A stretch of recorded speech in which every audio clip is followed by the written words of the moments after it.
దాంట్లోనే ఒక ఇన్సిడెంట్ జరిగింది నాకు.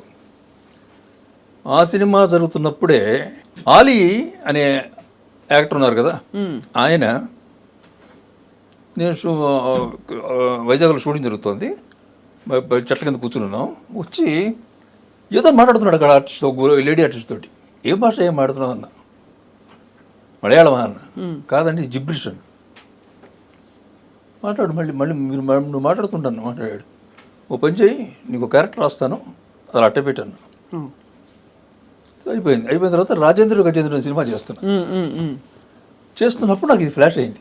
బ్రహ్మానందం క్యారెక్టర్ని బ్యాలెన్స్ చేయడానికి ఒక క్యారెక్టర్ కావాలి. ఏంటంటే ఆ రోజు ఆలోచన చెప్పింది గుర్తొచ్చింది నాకు.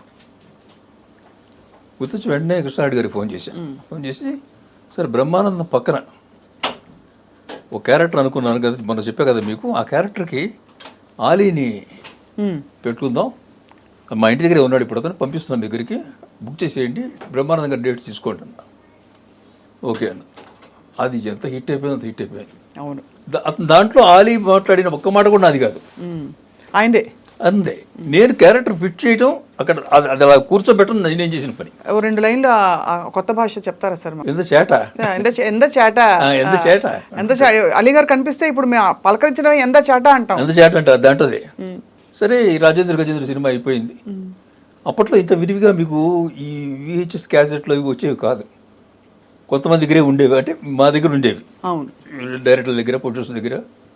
నేను వేరే ఇంకో సినిమాకి రాజమండ్రి వెళ్ళా, అది రేలంగి నరసింహారావు సినిమా. ఇది అక్కడ నాకు సిక్ అయ్యాను.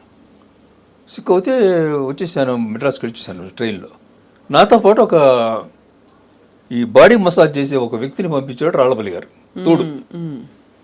ఆ వచ్చిన అతను రాళ్ళపల్లి గారి ఇంట్లోనే స్టే, మా పక్కెళ్ళండి ఆయనది, మా ఇల్లు ఆయన ఇల్లు. అయితే వచ్చిన తర్వాత కాస్త తగ్గింది, జ్వరం తగ్గింది నాకు. ఈ లోపల ఒక రోజున క్యాసెట్ వచ్చింది, ఈ రాజేంద్ర గజేంద్ర క్యాసెట్. ఇప్పట్లాగా టక్కని పెట్టుకుని చూసుకోవడం లేవు కదా. అవునవును. వచ్చింది. వస్తే నేను సిక్ అయ్యి తగ్గినప్పుడు జ్వరం తగ్గింది. ఆ మసాజ్ చేసిన వాడు వచ్చాడు. వాడు కూర్చున్నాడు అక్కడ కింద, నేను ఇక్కడ మంచం మీద కూర్చున్నా, సినిమా చూస్తుంటే దాంట్లో గుమ్మడి గారు ఆ ఏనుక్కి వెన్నపూస పెట్టడం, ఇలాంటి సన్నివేశాలు ఉంటాయి. వీడి రియాక్షన్ ఎలా ఉందని నేను వీడియో చూడటం, వీడియోనా అంటున్నాడు. కాసేపటికి నాకు ఏమైందంటే, వీడు బాగుంది అంటున్నాడా, విక్రిస్తున్నాడా, నాకు అర్థం కాల. అంటున్నాడు, వీడికి నచ్చి అంటున్నాడా, మోస్తున్నాడా, ఏం చేస్తున్నాడు వీడు నన్ను అనేది నాకు కాసేపటికి అర్థం, నాకు జడ్జిమెంట్ పోయింది. బాగుంది అట్లా పెట్టేదాన్ని.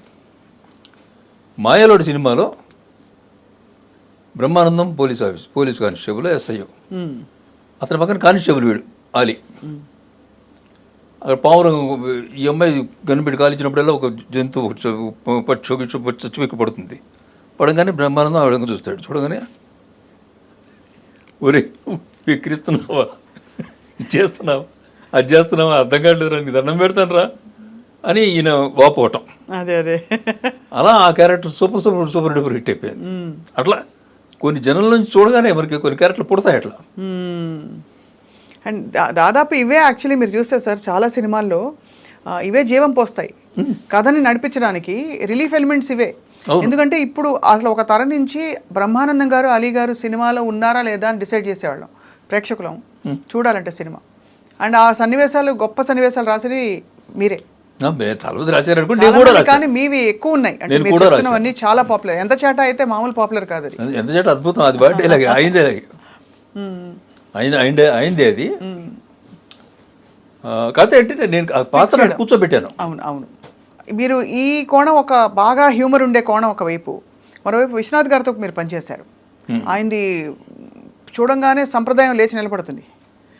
విశ్వనాథ్ గారి కన్నా కూడా నేను సెంటిమెంట్ సినిమాలు చేసింది కృష్ణారెడ్డి గారితో. శుభలగ్నం, మావి చిగురు, అవన్నీ సెంటిమెంట్ సినిమాలు. విశ్వనాథ్ గారితో అదొక ఎక్స్పీరియన్స్. ఆ సినిమా పేరు రిలీజ్ అవ్వాలి, అది సిరిమువ్వల సింహనాథం. నేను చూసాగా, చూసారు. అది కళాకృష్ణ గారు హీరో. ఇంకో 2 అమ్మాయిలు, మాధవీలత అని ఒక అమ్మాయి, ఇంకో అమ్మాయి హీరోయిన్స్. అవును. ఆ సినిమాకి నన్ను పెట్టుకున్నారు. నేను 4-5 రోజులు డిస్కషన్కి వెళ్ళా. నేను ఇంతమందిని చూశానండి కథలు చెప్పేవాళ్ళని ఇండస్ట్రీలో. విశ్వనాథ్ గారి లాగా కథ చెప్పేవాళ్ళని చూడలేదండి. అవునా? ఆయన కథ చెప్తుంటే జల జల జల కళ్ళనీళ్ళు వచ్చేస్తాయి. నవ్వు వచ్చినట్లాగే వస్తుంది, ఏడుపు వచ్చినట్లాగే వస్తుంది, ఇమోషన్ వచ్చినట్లాగే వస్తుంది. ఆయన అంత బాగా చెప్తాడు కదా. ఆయన తర్వాత చూసింది నేను దాసరి గారు. ఆయనతో పోల్చలేను కానీ ఆయన కూడా బ్రహ్మాండం. దాసరి గారు కూడా బ్రహ్మాండం కథ చెప్పడంలో. అయితే ఈయనది చాలా సెంటిమెంట్గా అసలు అద్భుతంగా రాస్తాడు, చెప్తారు ఆయన. సరే ఇట్లా కొన్నాళ్ళు డిస్కషన్ జరిగింది, నేను డైలాగులు రాయాలి. అప్పుడు నండూరు విజయ్ అని ఆయన దగ్గర కో డైరెక్టర్ నాకు శ్రీకృష్ణ పరమాత్మలాగా ఒక అడ్వైస్ చేశాడు. అర్జునుడు విన్నాడు అక్కడ, నేను వినలేదు ఇక్కడ. అది తేడా వచ్చింది. ఏం చెప్పాడంటే, మీరేం రాయొద్దు, డిస్కషన్లో సీన్లో ఆయన ఏం చెప్పారో దానికి రండి కూర్చోండి లాంటి పదాలు కూర్చి కుట్టేసి ఇచ్చేయండి, వెళ్ళి రండి అన్నాడు. నేను అలా ఇలా అనుకుంటా, నేను దివాకర్ బాబు కదా, నేను రాయాలి కదా అని నేను అద్భుతంగా రాసుకున్నాను నా స్టైల్లో.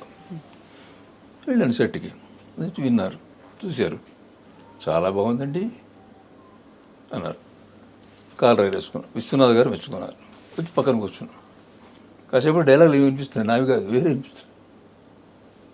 వీళ్ళు చూసి ఆర్టిస్టులు ఏదో చేస్తున్నారు, నేను చేసినవి కాదు అవి. చూస్తున్నా. ఆయన వచ్చే దగ్గరికి, సీను కొంచెం మౌంటప్ చేశాను అంతే, చూడండి అని పేపర్ ఇచ్చాడు. ఇస్తే అందులో రండి కూర్చోండి, తిన్నారా, కాఫీ తాగుతారా, ఇవే నావి, మిగతా డైలాగ్ నావి కాదు. చాలా కోపం వచ్చింది. వచ్చి రెండు విజేత చెప్పి, ఏంటి ఇది, ఇంతకాడికి మమ్మల్ని పెట్టుకోవడం దీనికి ఏంటిది, నేను ముందరే చెప్పా, మీరే వినలేదు. ఆయన ఏమనుకున్నాడో అది ముందే చెప్పేస్తున్నాడు మీకు అక్కడ సెట్లో డిస్కషన్లో, అదే రాయాలి మీరు అంటే. ఆయమ్మ ఇది రాసే గాడికి నేను ఆయన దగ్గర ఎందుకు చేయటం. కాబట్టి విశ్వనాథ్ గారి సినిమాలు చూడటం బెస్ట్, ఆయన దగ్గర పనిచేయడం కన్నా అనిపించింది. అంటే ఆయన దగ్గర పనిచేస్తే మనకు విద్య తెలుస్తుంది, వేరే విషయం. మన డైలాగులు ఉండవు, అది ఆయన రాసేసుకుంటాడు ఆయన. అది ఆయన దగ్గర జరిగిన ఎక్స్పీరియన్స్. ఇప్పుడు ఆయనలాగా కథ చెప్పడం మాత్రం అసలు ఇంకోటి వల్ల కాదండి. సో అలా మరి అక్కడ మీరు బాధపడ్డారా, లేకపోతే సమాధాన పరుచుకున్నారా? సీన్ పేపర్ సీరియస్ ఇంటికి వచ్చేసాను. ఓహో, అంటే డైరెక్ట్ ఆయన కూడా కాదులే, కానీ ఆయన ధైర్యం లేదు. అఫ్ కోర్స్ అంటే అప్పుడు బిగినర్ నేను ఇంకా. అవునవును, కానీ అది ధైర్యమే, మీరు చేసిన ధైర్యమే సార్. ఎందుకంటే నేను రానని చెప్పారు, ఎప్పటి నుంచి నేను రానయ్యా అంటే చెప్పాడు నండూరు విజయ్. ఎందుకంటే మీరు ఆయన సినిమాలు అంతే అన్నాడు. ఆయన సినిమాలు అంతే, ఆయనే చెప్తారు. మరి మమ్మల్ని ఎందుకు అన్నారు అన్నాడు. ఉండాలి ఒక పేరు అంతే. ఇది చాలా గొప్ప ఎక్స్పీరియన్స్ సార్. ఆయన రాసుకుని ఇంకోళ్ళ పేరు పెడతారు. చాలామంది రైటర్ చేంజ్ చేస్తారండి డైరెక్టర్లు, మా చేత రాయించుకుని వాళ్ళ పేరు పెట్టుకుంటారు. విశ్వనాథ్ గారు ఆయన రాసి మా పేరు పెడతాడు. తర్వాత మళ్ళీ ఆయన పిలిపించి కలవడం, తర్వాత కలిసాం, చాలాసార్లు కలిసాము. మా సినిమాలో ఆయన యాక్ట్ చేశారు, వజ్రం సినిమాలో. ఆ తర్వాత మళ్ళీ చక్కగా మాట్లాడతారు. ఆయన గొడవ లేదు, ఎందుకంటే ఆయన ఇష్టం కదా, ఆయన తెలుసు. నేను కాదని పోరాడుంటే అక్కడ అదే గొడవ అయ్యేది.